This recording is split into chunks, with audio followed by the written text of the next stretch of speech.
Winter has finally come to an end. I've added another 5 coats of clear on the car. Car's been wet sanded. Now I've gone ahead and I re-cleared the car with 5 coats. The entire car now is re-cleared. No more runs. So the rear quarters are done. And that's it. Now the car is all in one color, 1 coat of clear. I'll be able to stop buffing it. And hopefully with the buff I don't burn through anything, because I really don't want to go through this clearing process again. And that's it. It's looking good. Shine's there. Color's there. Little issues with a little bit of water on there. Get wet sanded, not a big deal. Some dirt. But that's it. For now, that's it. I mean, I've got everything in color. The car's all cleared and everything, which is a plus, because if you remember last time, I had the front clear and the doors, but not the back half of the car. Now the entire car has been cleared, and I'll let it gas off overnight. Kick the heat on. I know it's spring, but it's still kind of chilly, and hopefully when I get up tomorrow morning, no problems.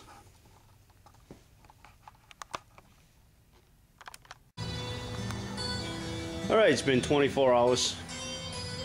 Car's had time to harden up. According to the clear, it says 6 to 8 hours you can wet sand it. That's what I'm going to go do now. Got water with soap in it, 1500 paper, squeegee to wipe it off, my soft block, soap added in there, and 50-50 water and alcohol. Let's wipe it down. Alright, I'll get to it and I'll show you when I'm done. Alright guys, I'm finishing up wet sanding the Trans Am. I've got my bottle of soap and water, 1500 paper with an intermediate block in there. I've got my squeegee, my rag, wipe down my squeegee, all the piece of dirt. Got my small bucket of water and soap in it. Also secondary paper, so it's in there and it's soft when I get to it. Like I said, I'm basically finishing up. Show you the process that I've done. I've done the same process on the entire vehicle.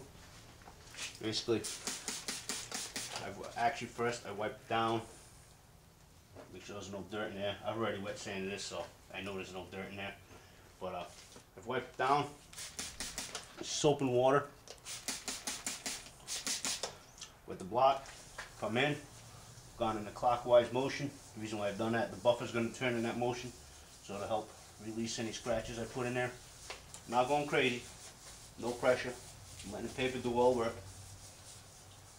I'm staying away from the edge here. Up there I'm standing away. Earlier I had some water spots on there. I've eliminated it from buffing it up. From wet sanding. So this is how I did the entire vehicle. I've actually used 1500. It was pretty clean. It has some small dirt spots in it. And I've taken that, as you can see, wet it, wipe it, take it over. I've checked my progress with a squeegee. Come down, wipe it off, make sure it's clean, down, wipe it off, and then I just check my progress on the car, make sure that it's staying, you know, I'm not scratching it. If you feel any scratch, get rid of the whole bucket of water, it's just easier. I got a, in case I didn't mention it, small bucket of water in there, soap, and I got paper ready so it stays soft for when I needed it. I go block it. So in this case, I'm done. It's taken me a total of about 16 hours, not in a row, a couple of days, but 16 hours total to get the car down to this portion. I've done everything. I've done the doors. I probably could have taken more time on it, to be honest with you, but I'm kind of happy with the way it looks, so I'm not going to go crazy with it. Now I'm debating whether or not I should hit it with 2000. I'll give you a quick overview so you can see what the car looks like. That's just dirty from wet sanding. And there you go. Now if I decide not to go with the 2000 grit, I'll stop buffing the vehicle. But before I do that, I'm going to wash it down with soap and water once again. Get all this residue off so it's nice and clean. Make sure there's no dirt on there. Then I'll go on to the buffing stage, which hopefully everything works out well, because buffing is definitely not my strong suit. Alright, here we go. I'm going to put a tab on here. To be honest with you, pretty shitty day. A lot of things gone wrong, so hopefully this does it. water. A little water on my buffing pad here. I got it at 1500 RPMs. Before I do that, just kind of mix it around here so I don't shit all over the place with it. Like this. Pop it.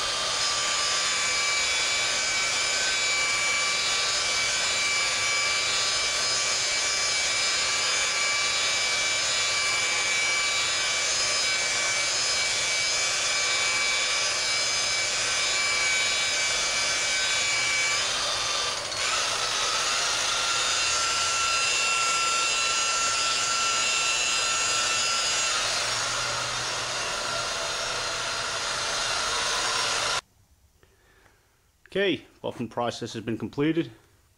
Car's buffed. Just needs to be cleaned off. Tomorrow I'll wipe it down, give it a coat of cleaner over it. And that's it. Everything came out well, except for right here. I don't know if you can see it, but unfortunately that decided wanted to go against the door, so fell down, hit the door. Nothing I can do about it. I'm not going to repaint the whole car over that piece.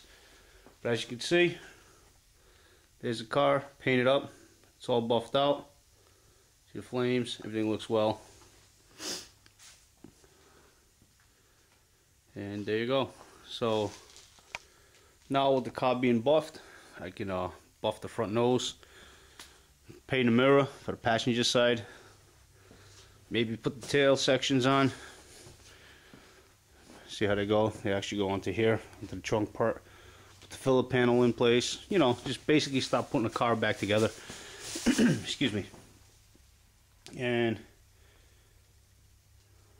after I get start that, maybe I'll start on the interior pieces. I definitely can use some new rubber trim on this car, but it's only a car that sees the racetrack. Well, hasn't seen much racetrack. So let's see what happens. Alright guys, that's all I got for now. I'll buff the nose, stop putting it together, then I'll get back to you.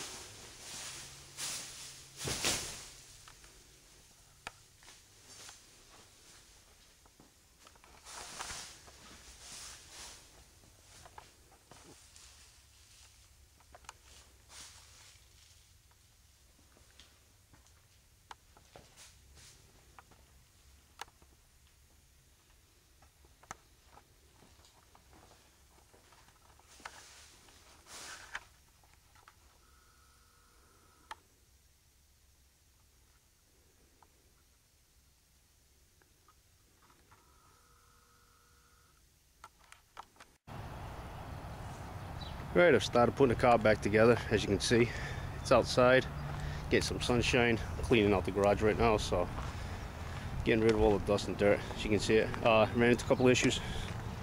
Put this trim on, actually had the screws were too big, put some dimples in the paint. Not worried about it, it is what it is. Everything else looks good. Have no plans in redoing the bumper, have my reasons for it. But there's the tail. Other side of flames. I've got the door open because I don't have handles on it, and it's easier to get in without scratching. Oh, the other thing happened right here. You could barely see it. Ladder fell down, chipped the paint. Not a big deal. It is what it is, like I said. All right, after a little bit of a cleaning, putting the thing together, I'll get back to you with more on it. But it's looking good outside, so hopefully it'll stay that way and nothing else will hit it and decide to ruin the paint on it. Okay, I've gone ahead, washed the car, started putting it back together. I need a couple small pieces, front grille inserts, a couple little odds and ends, and that's it. But as far as the paint goes, I'm done with it. So I'll give you an overview so you can take a look at the paint and go from there.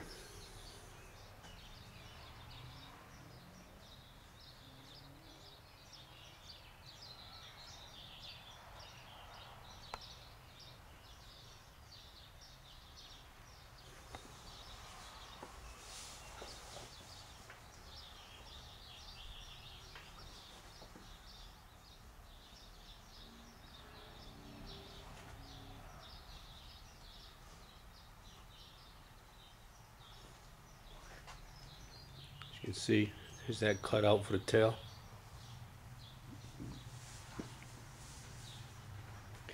I'm actually pretty happy that I didn't screw it up while buffing, because I'm not really good at it.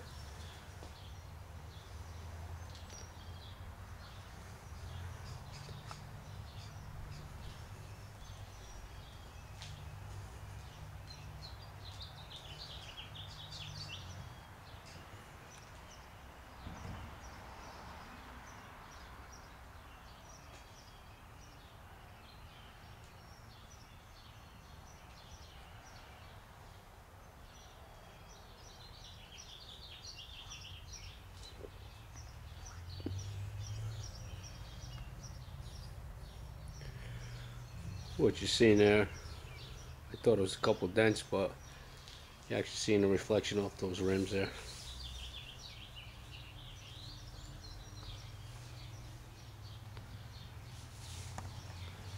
Alright, that's it for replacement of the panels, putting on the hood, and doing the door skins.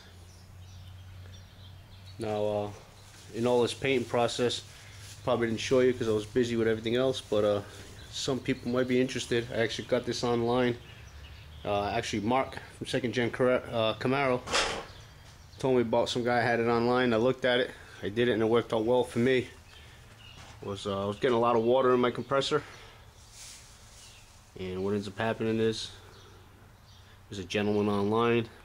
They took an old AC core from a car, plus something to catch the water in, and it helped dry out, make a dryer for his compressor. So I went ahead, I've actually got out of the 79 Trans Am, the one that I just painted, I got that fan there. I'll turn it on with a switch. It helps run some cool air through it when it gets warm. I've taken an oxygen bottle as the catch, the drain valve, but I've also put a safety switch on there so nothing happens. Connect that on there, and then when it runs through, actually got 2 more water catches there, catch any moisture that comes out. And after it runs off there,